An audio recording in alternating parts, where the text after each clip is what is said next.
ታሪኩ በካናዳ ውስጥ የሚጀምር ሲሆን ካምፕ ለማድረግ ቦታ የሚፈልጉ ጥንድ ወጣቶችን እናያለን። በአንድ ወቅት በቁጥቋጦዎቹ ተሸፍኖ ለማየት የሚያስቸግር አንድ ጠባብ መንገድ ያጋጥማቸዋል። በመንገዱ አልፎ ቢሄዱም የሆነ ነገር ስቧቸው ወደ ኋላ ተመልሰው ያንን መንገድ ለመሞከር ይወስናሉ። ያቺ ትንሽ ውሳኔ ለሰላማዊ እረፍት እጅግ ተስማሚ ወደሆነ ማራኪና ጸጥ ያለ ቦታ ትመራቸዋለች።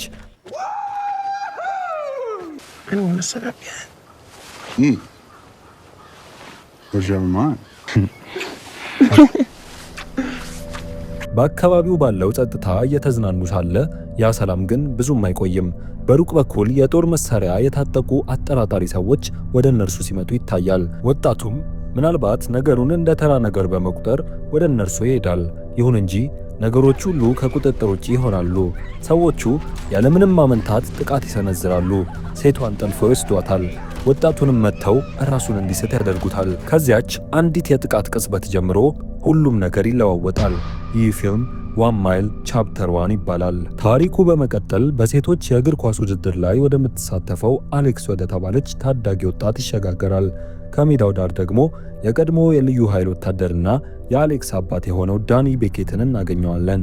በመካከላቸውም ያለው ግንኙነት የሻከረ ነው። አሌክስ እያደገች ሳለ ዳኒ ከቤተሰቡ ይልቅ ወታደራዊ ሙያውን በመምረጡ ዘወትር እንደተተወች ይሰማት ነበር። ከጨዋታው በኋላ ዳኒ ከሚስቱ ከጃኒን ጋር ይገናኛል። ቁጣዋ ካልበረደው አሌክሲስ በተለየ መልኩ ጃኒን ከዳኒ ጋር የተረጋጋ ቢሆንም የራቀ ግንኙነት አላቸው። በአባትና በልጅ መካከል ያለው ግንኙነት ለመጠገን ብቸኛው መንገድ አብረው የሚያሳልፉት ጊዜ መስጠት እንደሆነ ትረዳለች። ስለሆነም አሌክስ ለወደፊት ሕይወቷ የምትመርጠውን ኮሌጅ እንድታጠና ዳኒ ለጉብኝት ይዟት እንዲሄድ ሚስቱ ጠየቀችው። በዚያ ወቅት ዳኒ ያልተጠበቀ ነገር ይገልጻል። ከልዩ ኃይል ወታደርነቱ ጡረታ ወጥቷል። ጃኒም በጣም ደነገጠች። ዳኒ ለዚህ የሰጠው ምክንያት ቀላል ነው። ከእንግዲህ የልጁ ሕይወት እንዲያመልጠው አልፈለገም። ብዙ ጊዜ እንዳባከነ ያውቃል። አሁንም ብቸኛው ግቡ በመካከላቸው የተሰበረውን ግንኙነት መጠገን ነው። በማግስቱ ዳኒ የኮሌጅ ጉብኝታቸውን ለመጀመር አሌክስን ይዞ ጉዞ ይጀምራል። ከፊቷ ላይ በሁኔታው ሙሉ ለሙሉ እንዳልተስማማች በግልጽ ይታያል። በአካል አንዳንዴ ቢገኝም በአብዛኛው የሕይወቷ ዘመን ግን በስሜት ርቆ ከኖረ አባት ጋር ምን አይነት ጸባይ ማሳየት እንዳለባት ግራ የገባት ትመስላለች። በጉዞው ሁሉ ዳኒ ድባቡን ለማቅለል የተቻለውን ሁሉ ያደርጋል። ጸጥታውን ለመስበር በማሰብ ቀላል ጥያቄዎችን ይጠይቃታል። ነገር ግን የአሌክሲስ መልሶች በጣም አጫጭር ናቸው።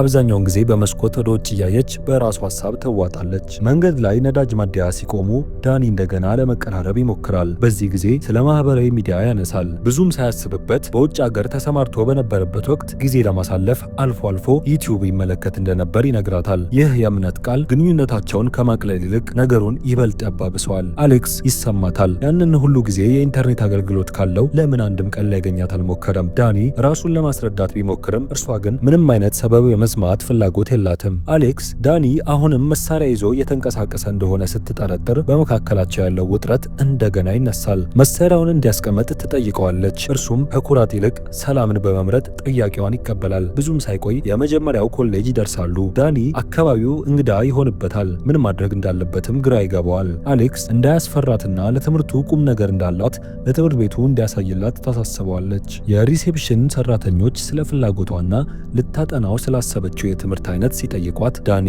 ዝምታን ይመርጣል። እግር ኳስ እንደምትጫወትና በአንዳንድ ክፍሎች ጎበዝ እንደሆነች ያውቃል። ከዚያ ባለፈ ግን ምንም የሚያውቀው ነገር የለም። በዚያ ቅጽበት አንድ እውነት ገባው። ልጁ ከልቧ የምትመኘውንና የምትወደውን ነገር በትክክል አታውቅም። በዚያ ምሽት ሆቴል አርፈው ሳለ እውነቱ ይገለጣል። አሌክስ ሁሉም ሰው እንደሚያስበው እግር ኳስን አትወድም። ልቧ ያለው በስነ ጥበብ አርት ላይ ነው። በማግስቱ ወደ ሌላ ግቢ ይሄዳሉ።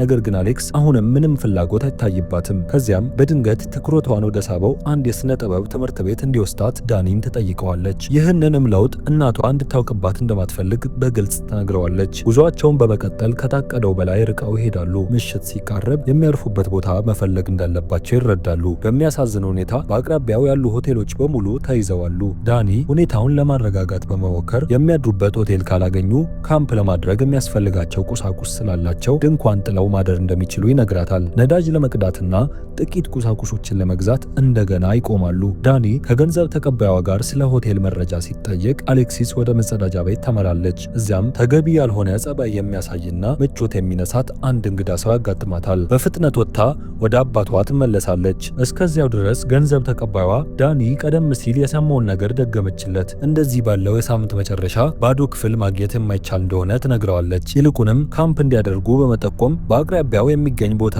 የሚያሳይ ካርታ ትስልለታለች። ዳኒ ምንም ጥርጣሬ ሳይገባው አቅጣጫውን ይከተላል። ትኩረቱን መንገዱ ላይ በማድረግ እንዳይጠፉ ጥንቃቄ እያደረገ መንዳቱን ይቀጥላል። በመጨረሻም መኪናቸው ብዙም ሰው የማይጠቀምበት ወደሚመስል ጠባብ መንገድ ይታጠፋል። በዚያ መንገድ መጨረሻ ላይ ደግሞ ገለልተኛ፣ ጸጥ ያለና ባልተጠበቀ ሁኔታ እጅግ ማራኪ የሆነ የካምፕ ቦታ ያገኛሉ። ቦታው እጅግ ውብ ከመሆኑ የተነሳ እውነት ለመሆን የሚከብድ ይመስላል። ከመኪናቸው ወርደው አካባቢውን በጥንቃቄ ከመረመሩ በኋላ ድንኳኑን መጣር ይጀምራሉ። ሁሉንም ነገር ካስተካከሉ በኋላ አሌክስ እቃዎቿን በድንኳኑ ውስጥ ታደራጃለች። ቀስ በቀስ በመካከላቸው ያለው ውጥረት እየረገበ ይመጣል። በዚህ ጉዞ ውስጥ ለመጀመሪያ ጊዜ ነገሮች ወደ መደበኛ ሁኔታ የተመለሱ ይመስላሉ። ዳኒ ይህንን አጋጣሚ በመጠቀም ወደ ልጁ ለመቅረብ ይሞክራል። አንዳንድ የስነ ጥበብ ስራዎቿን እንድታሳየው በትህትና ይጠይቃታል። አሌክስ መጀመሪያ ላይ ብታቅማማም በመጨረሻም ጥቂት ስዕሎቿን ታወጣለች። ዳኒ በስራዎቿ በእውነት ይገረማል። እስካሁን ሙሉ በሙሉ ተለይቶት የነበረውን የልጁን ዓለምና ችሎታ ለመጀመሪያ ጊዜ በትክክል ያያል። በዚያ ጸጥታ በሰፈነበት ቅጽበት ስለ እርሷ የማያውቀው ብዙ ነገር እንዳለ ይረዳል። ነገር ግን ያ ሰላም ብዙም አይቆይም። የማገዶ እንጨት እየሰበሰቡ እያለ አንድ ሰው ከሩቅ ሆኖ እንደሚከታተላቸው የሚጠቁም ደካማ ድምፅ ከዛፎች መካከል ይሰማል። ዳኒ ወዲያውኑ ንቁ በመሆን ድምፅ ወደተሰማበት አቅጣጫ አንድ ነገር ይወረውራል። ምንም ምላሽ የለም። ለአንድ ሰከንድ ያህል እየቃዠ እንደሆነ ያስባል። ከዚያም በጥላ ውስጥ እንቅስቃሴ ያስተውላል። የተንቀሳቀሰውም አንድ ሰው ብቻ አልነበረም። ያለምንም ማመንታት አሌክስን ዞር ብላ እንዳታይና እንድትሻሽ ይነግራታል። በጥቂት ሰከንዶች ውስጥ ሁሉም ነገር ወደ ምስቅልቅል ይለወጣል። መኪናቸው በቦታው የለም። እንግዶቹ ሰዎች አሌክስን ለመያዝ ይሞክራሉ። ዳኒ ልጁን ለመከላከል ወዲያውኑ ጥቃት ይሰነዝራል። ሰዎቹን ለማምለጥ ሲሉ ወደ ጫካው ጥልቀት ውስጥ ይሮጣሉ። በመጨረሻም በአንድ ዋሻ ውስጥ ተጠልለው ይደበቃሉ። በዚያ ጨለማ ውስጥ አሌክስ በአጋጣሚ የሰው የራስ ቅል አይታ ትደነግጣለች። ዳኒ ድምጻቸውን እንዳይሰማ አፏን በፍጥነት ይይዛታል። በዚያ ፍርሃት ውስጥ አሌክስ የጥፋተኝነት ስሜት ይሰማታል። ዳኒ መሳሪያውን በመኪና ውስጥ እንዲተው የገፋፋቸው እርሷ መሆኗን ታስታውሳለች። አሁን ደግሞ ራሳቸውን የሚከላከሉበት ምንም ነገር የላቸውም። ዳኒ ግን ያረጋጋታል። ይህ የአንቺ ስህተት አይደለም ይላታል። አሁን ትልቁ ቁም ነገር በህይወት መትረፍና ከዚህ ጫካ መውጫ መንገድ መፈለግ ነው። ጥቅጥቁን ጫካ የሰነጠቁ መንገዳቸውን ይቀጥላሉ። ዳኒ በወታደራዊ ስልጠና ያገኘውን ልምድ በመጠቀም በተረጋጋ ሁኔታ አካባቢውን ያጠናል። ወደ ማምለጫ መንገዳችን ይመራናል በሚል ተስፋ አሌክስን ወደ ባቡር ሀዲድ ይዟት ይጓዛል። ከሩቅ ሆኖ ለአንድ መጠለያነት የሚያገለግል የሚመስል አሮጌ ቫን መኪና ያስተውላሉ። ዳኒ አካባቢው ሰላም መሆኑን ለማረጋገጥ በዝግታ ይጠጋል። የሚረዱትን መሳሪያዎች ወይም ቁሳቁሶች ለማግኘት ተስፋ ቢያደርግም የመኪናው በር ሲከፈት ግን አጥቂዎቹ በድጋሚ ከበው መጡባቸው። ዳኒ ባለው አቅም ሁሉ ይዋጋል። በዚህ ጊዜም አሌክስ ተቀላቅላ የቻለችውን እርዳታ ታደርጋለች። ጥቂት ሰዎችን ቢጥሉም ተጨማሪ ሰዎች መምጣታቸውን አላቆሙም። ከዚያም ዳኒ እጅግ ግዙፍና ከፍተኛ ጉልበት ካለው ሰው ጋር ይፋጠጣል። ለአንድ አፍታ ዳኒ ተቸግሮ የነበረ ቢሆንም በልምድና በፍጥነት በማሰብ ሁኔታውን በመቀየር ግዙፉን ሰው ይጥለዋል። እንደገና ይሮጣሉ። በሚሸሹበት ወቅት አሌክስ ወድቃ ቁርጭምጭሚቷ ይዞራል። ህመሙ ቢኖርም የአእምሮ ድንጋጤው ግን ይበልጥ ይበረታባታል። አባቷ በአይኗ ፊት ሰዎችን ሲገድል ተመልክታለች። ዳኒ እቅፍ አድርጎ የሚያደርገው ነገር ሁሉ ለእርሷ ደህንነት እንደሆነ ያስታውሳታል። በሌላ በኩል ጠላፊዎቹ በንዴት ታውረዋል። ብዙ ሰዎቻቸው በዳኒ ተገለዋል። ለአንድ አፍታ አደን ማቆምን ቢያስቡም ባዶ እጃቸውን መመለስ አማራጭ እንዳልሆነ ያውቃሉ። አሌክስን ይዘው ካልተመለሱ መሪያቸው እንደማይመራቸው ያውቃሉ። ይህ በእንዲህ እንዳለ ዳኒና አሌክስ ወንዝ አቅራቢያ ባለው ዋሻ ውስጥ ይደበቃሉ። አቅም ለማግኘት ያላትን ጥቂት ምግብ እየበሉ እዚያው ለማደር ይወስናሉ። በዚያ ጸጥታ በሰፈነበት ጨለማ ውስጥ ዳኒ በመጨረሻ ስለ ቀድሞ ህይወቱ ያካፍላታል። በግጭት ቀጠና ውስጥ ስለነበረው የመጨረሻ ተልዕኮ ያወራል። የተከበቡ ንጹሐንን ለማዳን ቢፈልግም አዛዡ ግን በጥብቅ ከልክሎት ነበር። ያ የመርህ ግጭት ወደ ከባድ ክርክር አመራ። ከዚያ ጊዜ ጀምሮ ህሊናው ከስራው ጋር እንደማይስማማ ተረዳ። ጡረታ ለመውጣት የወሰነውም ያኔ ነበር። ህይወቱን ሙሉ የገነባውን ሙያ ጥሎ መጣ። በከባድ ሐዘን ውስጥ ሆኖ በእነዚያ ሁሉ የሥራ ዓመታት ከአሌክስ ጋር ለመገናኘት በእውነት ጥረት እንዳላደረገ ይናዘዛል። ለእርሷ የሚያስፈልጋት አባት መሆን እንደተሳነው ያውቃል። ከደረሰባቸው መከራ በኋላ ግን እርሷን ለመጠበቅ ማንኛውንም መስዋዕትነት ለመክፈል ለራሱ ቃል ይገባል። ምሽቱ ሲነጋ አሌክስ ተነስታ ለሽንት ወጣ ትላለች።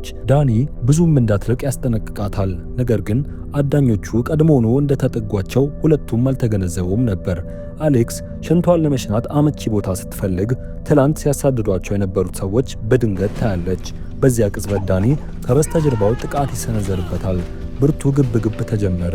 ተቃዋሚው ጠንካራ በመሆኑ ዳኒን እስከ መጨረሻ አቅሙ ይፈታተነዋል። ቢሆንም ባለው የመጨረሻ ጥንካሬ ተቃዋሚውን አሸንፎ ከጥቅም ውጪ ያደርገዋል። አሌክስ በፍጥነት ተመልሳ ትመጣለች። እንደገናም ወደ ጫካው ጥልቀት ውስጥ ይሮጣሉ። በዚህ ጊዜ ምንም ማምለጫ የሌለው ገደል ያጋጥማቸዋል። ከፊታቸው በኃይል የሚፈስ ወንዝ ያለበት ጥልቅ ገደል ይገኛል። ለማሰብ ጊዜ አልነበረም። ዳኒ መዝለል አለብን ይላታል። አሌክስ በድንጋጤ ሰውነቷ ይንቀጠቀጣል። እርሱ ግን አብረው ከዘለሉ በሕይወት እንደሚተርፉ በማሳመን ያበረታታታል። በመጨረሻም ይዘላሉ። ወደ ወንዙ ውስጥ ተወርውረው በሆነ ተአምር ከውድቀቱ ይተርፋሉ። ነገር ግን አደጋው ገና አላበቃም። ከገደሉ ጫፍ ላይ ሆነው ጠላፊዎቹ ቀስት ይተኩሱባቸዋል። ዳኒና አሌክስ በቀስቱ እንዳይመቱ እየጠለቁና እየዋኙ የተቻላቸውን ያህል ይጥራሉ። ከረጅም ትግል በኋላ በወንዙ ዳርቻ ላይ ይደርሳሉ። ነገር ግን ከወንዙ እንደወጡ ወዲያውኑ ይከበባሉ። ሰዎቹ አሌክስን ወዲያውኑ ይይዟታል። ዳኒ ለመከላከል ቢሞክርም በዚህ ጊዜ መሪያቸው ስታንሊ ወደፊት በመምጣት ዳኒ ተጨማሪ እንቅስቃሴ ካደረገ እንደሚተኩስበት ያስፈራራዋል። ዳኒ ምንም እርምጃ ሳይወስድ በከባድ ድብደባ ራሱን እንዲስት ይደረጋል። አሌክስ አባቷ ያለ ርኅራሄ ሲደበደብ እያየች በጩኸት ትማጸናለች። እንዲያቆሙ ብትለምንም የሚሰማት አልነበረም። በመጨረሻም አቅም አጥቶ ራሱን የሳተው ዳኒ ወደ ወንዙ ተወርውሮ እንዲሰጥም ይደረጋል።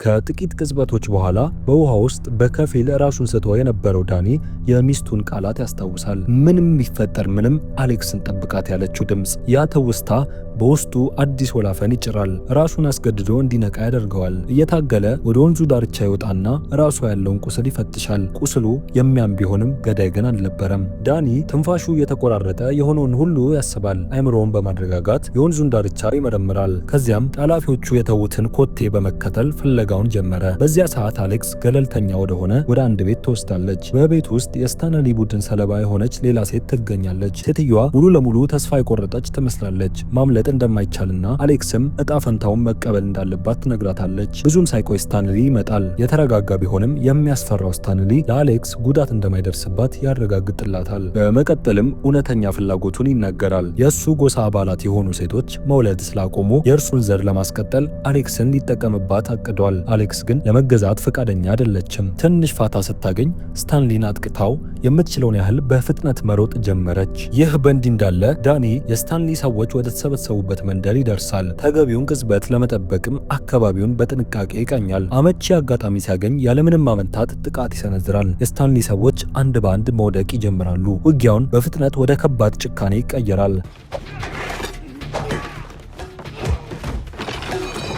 በተመሳሳይ ሰዓት አሌክስ መሮጧን ትቀጥላለች። ነገር ግን አንድ አስከፊ እውነት ትረዳለች። ቦታው ሙሉ ለሙሉ በባህር የተከበበ ገለልተኛ ደሴት ነበር። ምንም አይነት ግልጽ ማምለጫ መንገድ የላትም። በዚህም ተስፋ በመቁረጥ በጠላት በተከበበና በማታውቀው ዓለም ውስጥ ተይዛ ስሜቷ ተሰባብሮ ታለቅሳለች። በመንደሩ በኩል ዳኒ ጥቂት የስታንሊ ሰዎችን ማርኮ የአሌክስን መገኛ እንዲናገሩ ያስገድዳቸዋል። እነርሱ ግን ከመተባበር ይልቅ ዳግመኛ ልጁን እንደማያት በመንገር ያሾፉበታል። በዳኒ ውስጥ ከፍተኛ ንዴት ይገነባል። ሌሎቹን ለማስፈራራት ሲል አንዱን ያቆስለዋል። ዝምታቸውን ሲቀጥሉና አሌክስንም መስደብ ሲጀምሩ ዳኒ ራሱን መቆጣጠር አቅቶት ጥቃቱን ያበረታባቸዋል። በመጨረሻም አንዱ ተሸንፎ አሌክስ በአንዲት ደሴት ላይ መሆኗን ይናዘዛል። መረጃው አሁንም ግልጽ ስላልነበር ዳኒ ይበልጥ ይወጠራቸዋል። ብዙም ሳይቆይ እውነቱ ይገለጣል። አሌክስ የስታንሊን ዘር ለመቀጠልና ልጅ ለመውለድ መታቀዷን ይረዳል። ይህንን ሲሰማ ዳኒ ወዲያውኑ ስታንሊን በስልክ ያገኘዋል። አሌክስ በሕይወት መኖሯን ካረጋገጠ በኋላ ግልጽ ማስጠንቀቂያ ይሰጠዋል። የስታንሊ የገዛ ልጁ በዳኒ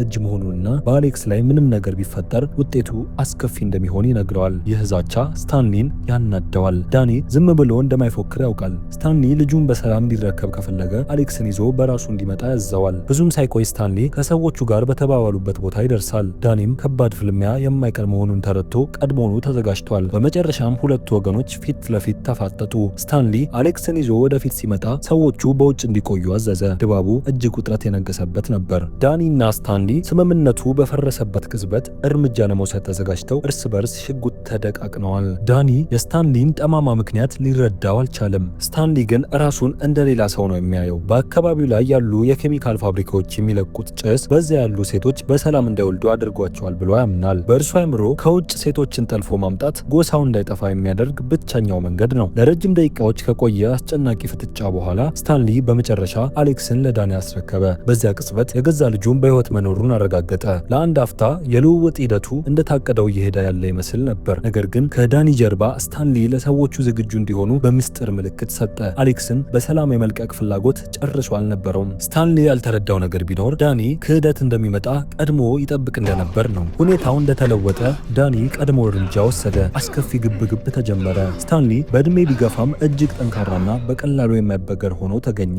ዳኒ ከአንድም ሁለት ጊዜ ሊወድቅ ተቃርቦ ተጋድሏል። ቢሆንም ልጁን ለመጠበቅ በገባው ቃልና በቁርጠኝነት ተሞልቶ ትግሉን ቀጠለ። ዳኒ ሁኔታውን ወደ ራሱ በመቀየር ስታንሊንና ልጁን በአንድ ጊዜ ማዋጋት ቻለ። ብዙም ሳይቆይ ተጨማሪ የስታንሊ ሰዎች ወደ ውስጥ ገቡ። ዳኒ ያለምንም ማመንታት አሌክስን ቀድሞ ወደ አዘጋጀው ክፍል ይዟት ገባ። ከጥቂት ሰከንዶች በኋላ ህንፃውን የሚያናውጥ ታላቅ ፍንዳታ ተከሰተ። እሳትና ጭስ አካባቢውን ወረረው። ስታንሊንና ሰዎቹን ገደላቸው። ዳኒ ይህንን ወጥመድ ገና ከመጀመሪያው ጀምሮ አቅዶት እንደነበር ግልጽ ሆነ። ሁሉም ነገር ልክ እርሱ ባሰበው መንገድ ተከናወነ። በፍርስራሹና እየጠፋ በሚሄደው ጢስ ተከቦ ዳኒ አሌክስን አጥብቆ አቀፋት። እፎይታም ተሰማው። ምንም ቢፈጠር ምንም ልጃቸውን ለመጠበቅ ለሚስቱ የገባውን ቃል ጠብቋል። ጊዜያት አለፉ።